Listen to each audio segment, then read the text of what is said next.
জানিয়ে দেব এই মুহূর্তে পাওয়া সর্বশেষ আপডেট বাংলা সংবাদ। শুরুতেই শিরোনাম। এবার শেখ হাসিনাকে নিয়ে ডক্টর কামাল হোসেনের বিস্ফোরক মন্তব্য। ভারত আমাদেরকে রাজনৈতিকভাবে দাস বানিয়ে রাখতে চায়, সাইফুল আলম। এবার উপদেষ্টা মাহফুজ ও আসিফের পদত্যাগ চায় গণ অধিকার। যেভাবে সংখ্যালঘু নির্যাতনের কথা বলা হয়েছে সে মাত্রায় হয়নি বললেন ধর্ম উপদেষ্টা। শেখ হাসিনা পরিবারের ৩৯৪ কোটি টাকা জব্দ এবং বিসিবির অর্থ আত্মসাতের অভিযোগে পাপনের বিরুদ্ধে দুদকের অনুসন্ধান। শুনছিলেন সংবাদ শিরোনাম, এবার বিস্তারিত। এবার শেখ হাসিনাকে নিয়ে ডক্টর কামাল হোসেনের বিস্ফোরক মন্তব্য। প্রবীণ রাজনীতিবিদ ও গণফোরাম সভাপতি ডক্টর কামাল হোসেন ছাত্রজীবন থেকেই আওয়ামী লীগের রাজনীতির সঙ্গে সম্পৃক্ত ছিলেন। স্বাধীনতার পর ছিলেন দেশের প্রথম পররাষ্ট্রমন্ত্রী, ছিলেন সংবিধানের অন্যতম প্রণেতা।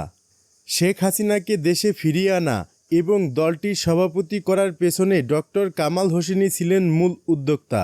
কিন্তু শেখ হাসিনা ১৯৯১ সালের নির্বাচনে পরাজিত হওয়ার পর সবার আগে তাকেই আওয়ামী লীগ ছেড়ে যেতে বাধ্য করেন। শুধু ডক্টর কামাল হোসেন একা নন, আওয়ামী লীগের অনেক প্রবীণ নবীন নেতাকে শেখ হাসিনার প্রতিহিংসার শিকার হয়ে করুণ পরিণতি মেনে নিতে হয়েছে। এ প্রসঙ্গে ডক্টর কামাল হোসেন বলেন, আওয়ামী লীগের এই পরিণতির জন্য এককভাবে শেখ হাসিনাই দায়ী। তিনি ত্যাগী এবং পরীক্ষিত নেতাকর্মীদের উপেক্ষা করেছেন, অবমূল্যায়ন করতেন, অপমান অপদস্থ করতেন, দলে পরিবারতন্ত্র প্রতিষ্ঠা করেছিলেন। আওয়ামী লীগে শেখ হাসিনার কথাই ছিল শেষ কথা, তার কথাই ছিল আইন। তিনি নিজেকে রাজা ভাবতেন আর দেশের মানুষকে ভাবতেন প্রজা। ভিন্ন মত একেবারেই সহ্য করতে পারতেন না শেখ হাসিনা, আর এ কারণেই তাকে এভাবে চোরের মতো পালাতে হয়েছে। শুধু ডক্টর কামাল হোসেন একা নন, আওয়ামী লীগের অনেক প্রবীণ নবীন নেতাকে শেখ হাসিনার প্রতিহিংসার শিকার হয়ে করুণ পরিণতি মেনে নিতে হয়েছে।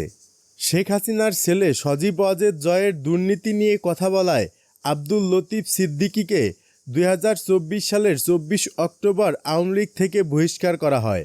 এর আগে একইভাবে ১৯৯৯ সালে আওয়ামী লীগ ছেড়ে যেতে বাধ্য করা হয় তার ছোট ভাই বঙ্গবীর আব্দুল কাদের সিদ্দিকীকেও। আব্দুল লতিফ সিদ্দিকী আওয়ামী লীগের সভাপতিমণ্ডলীর সদস্য ছিলেন পাট ও বস্ত্রমন্ত্রী। সজীব ওয়াজেদ জয়ের বিরুদ্ধে কথা বলার অপরাধে দল থেকে ছিটকে পড়েন, মন্ত্রিত্বও হারান। আর আব্দুল কাদের সিদ্দিকী ছিলেন দলটির কেন্দ্রীয় কার্যনির্বাহী কমিটির ১ নম্বর সদস্য। তাকে বাদ দিয়ে শেখ হাসিনার আপন ফুফাতো ভাই আবুল হাসনাত আবদুল্লাহকে দলের কেন্দ্রীয় কার্যনির্বাহী কমিটির ১ নম্বর সদস্য করেন। সূত্র যুগান্তর। ভারত আমাদেরকে রাজনৈতিকভাবে দাস বানিয়ে রাখতে চায়, সাইফুল আলম। ঢাকার মগবাজারের আল ফালাহ মিলনায়তনে ইফতার মাহফিল করেছে বাংলাদেশ জামায়াতে ইসলাম। সোমবার জামায়াতের নেতৃবৃন্দ এই ইফতার মাহফিলের আয়োজন করেন। এতে প্রধান অতিথি হিসেবে উপস্থিত ছিলেন জামায়াত ইসলামীর কেন্দ্রীয় নির্বাহী পরিষদ সদস্য সাইফুল আলম খান মিলন। তিনি বলেন, আমরা একটা মানবিক নতুন বাংলাদেশ গড়ে তুলতে চাই। আমাদের দেশ আমরাই গড়ে তুলব, যেখানে মায়া মমতা ও ভালোবাসা থাকবে। তিনি আরও বলেন, ভারত চায় এদেশকে অর্থনৈতিকভাবে শোষণ করতে এবং রাজনৈতিকভাবে আমাদেরকে দাস বানিয়ে রাখতে। যারা ভারতের এই ইচ্ছাকে বাস্তবায়ন করতে চায় আমরা তাদেরকে সমর্থন করতে পারি না। সংস্কার ছাড়া নির্বাচন পুনরায় ফ্যাসিবাদের পথ উন্মুক্ত করবে মন্তব্য করে তিনি বলেন, নতুনরাই বাংলাদেশ গড়বে। হাজার হাজার বিপ্লবী জনতা এজন্য জীবন দেয়নি। ইনসাফ ও কল্যাণ রাষ্ট্র গঠনে জামায়াত ইসলামী আপোষহীন সংগ্রাম চালিয়ে যাচ্ছে। আমাদের সংগ্রাম মানুষের মুক্তি না হওয়া পর্যন্ত অব্যাহত থাকবে। উপদেষ্টা মাহফুজ ও আসিফের পদত্যাগ চায় গণ অধিকার। অন্তর্বর্তী সরকারের ২ ছাত্র উপদেষ্টা মাহফুজ আলম ও আসিফ মাহমুদ সজীব ভুঁইয়ার পদত্যাগ দাবি করেছে গণ অধিকার পরিষদ।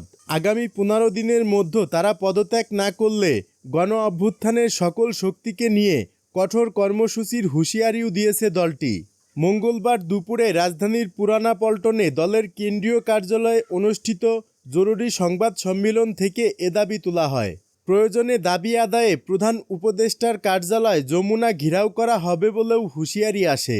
সংবাদ সম্মেলনে গণ অধিকার পরিষদের সাধারণ সম্পাদক রাশেদ খান বলেন, সম্প্রতি ওয়াসা নিয়োগ নিয়ে যে বিতর্ক সৃষ্টি হয়েছে সেই নিয়োগ বাতিল করতে হবে।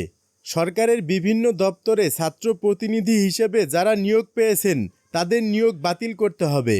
এদিকে জুলাই গণ অভ্যুত্থানে গণহত্যা চালানোর দায়ে আওয়ামী লীগকে নিষিদ্ধের দাবিও তোলেন রাশেদ খান। গণ অধিকার পরিষদের সহসভাপতি ফারুক হাসান বলেছেন, শিক্ষার্থীদের দল গঠনের মাধ্যমে ডক্টর মোহাম্মদ ইউনূসের সরকার নিরপেক্ষতা হারিয়েছে।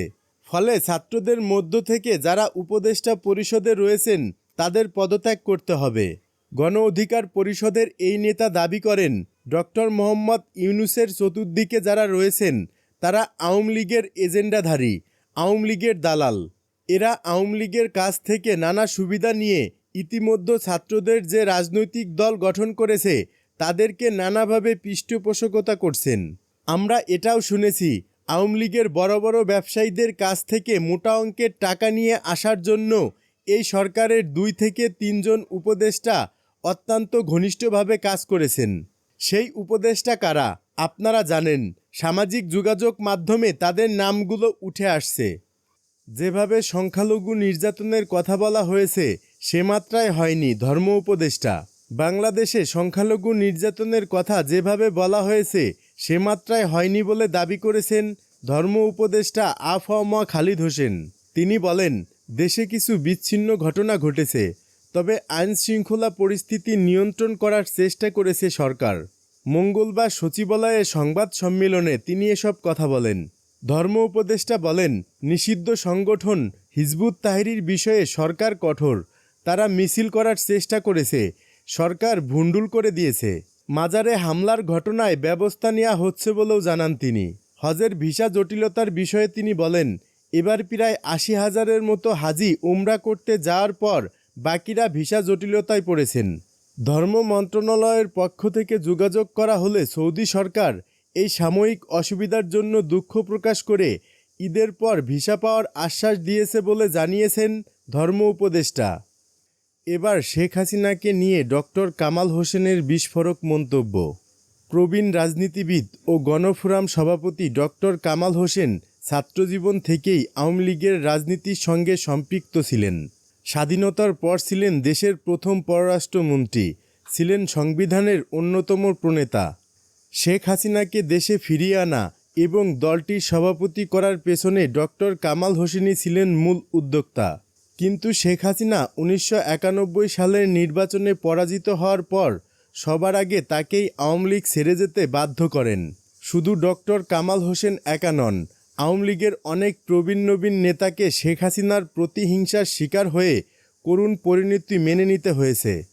এ প্রসঙ্গে ডক্টর কামাল হোসেন বলেন, আওয়ামী লীগের এই পরিণতির জন্য এককভাবে শেখ হাসিনাই দায়ী।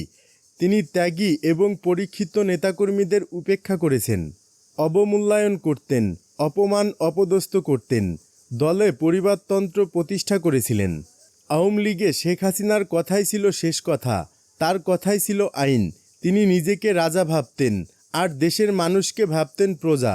ভিন্ন মত একেবারেই সহ্য করতে পারতেন না শেখ হাসিনা, আর এ কারণেই তাকে এভাবে চোরের মতো পালাতে হয়েছে। শুধু ডক্টর কামাল হোসেন একা নন, আওয়ামী লীগের অনেক প্রবীণ নবীন নেতাকে শেখ হাসিনার প্রতিহিংসার শিকার হয়ে করুণ পরিণতি মেনে নিতে হয়েছে। শেখ হাসিনার ছেলে সজীব ওয়াজেদ জয়ের দুর্নীতি নিয়ে কথা বলায় আব্দুল লতিফ সিদ্দিকীকে 2024 সালের 24 অক্টোবর আওয়ামী লীগ থেকে বহিষ্কার করা হয়। এর আগে একইভাবে 1999 সালে আওয়ামী লীগ ছেড়ে যেতে বাধ্য করা হয় তার ছোট ভাই বঙ্গবীর আব্দুল কাদের সিদ্দিকীকেও। আব্দুল লতিফ সিদ্দিকী আওয়ামী লীগের সভাপতি মণ্ডলীর সদস্য ছিলেন পাট ও বস্ত্রমন্ত্রী। সজীব ওয়াজেদ জয়ের বিরুদ্ধে কথা বলার অপরাধে দল থেকে ছিটকে পড়েন, মন্ত্রিত্বও হারান। আর আব্দুল কাদের সিদ্দিকী ছিলেন দলটির কেন্দ্রীয় কার্যনির্বাহী কমিটির 1 নম্বর সদস্য। তাকে বাদ দিয়ে শেখ হাসিনার আপন ফুফাতো ভাই আবুল হাসনাত আবদুল্লাহকে দলের কেন্দ্রীয় কার্যনির্বাহী কমিটির 1 নম্বর সদস্য করেন। সূত্র যুগান্তর।